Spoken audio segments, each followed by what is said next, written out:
লামিয়া ছিল ৮ বছরের একটি মিষ্টি মেয়ে। সে তার গ্রামে দাদুর সাথে থাকে। লামিয়ার সবচেয়ে প্রিয় বন্ধু ছিল একটি সাদা রঙের মিষ্টি গরু। নাম তার দুধু। দুধু ছিল খুব শান্ত আর আদুরে। লামিয়া প্রতিদিন সকালে দুধুকে জড়িয়ে ধরে বলত, দুধু, তুমি আমার সেরা বন্ধু। দুধু হাম্বা করে যেন হাসত।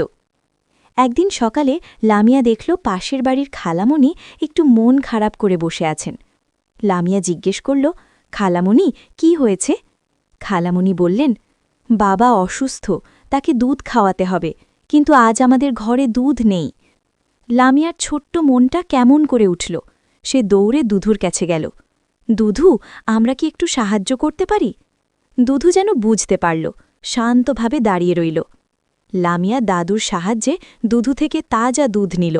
তারপর সুন্দর একটা কলসিতে করে খালামণির বাড়িতে নিয়ে গেল। এই নিন খালামণি, দুধু আপনার বাবার জন্য দুধ পাঠিয়েছে। খালামণির চোখ ভিজে উঠল। আল্লাহ তোমাদের ভালো রাখুক মা। কিছুক্ষণ পর খবর এলো খালামণির বাবা দুধ খেয়ে অনেক ভালো বোধ করছেন। সেদিন বিকেলে গ্রামের সবাই লামিয়া আর দুধুর প্রশংসা করল। লামিয়া দুধুর গলায় আলতো করে হাত রেখে বলল, দেখেছ দুধু, আমরা পারি। দুধু আবার হাম্বা করে উঠল, যেন বলছে ভালো কাজ করলে মনও ভালো থাকে। সেদিন লামিয়া শিখল, অন্যকে সাহায্য করলে নিজের মনও আনন্দে ভরে যায়।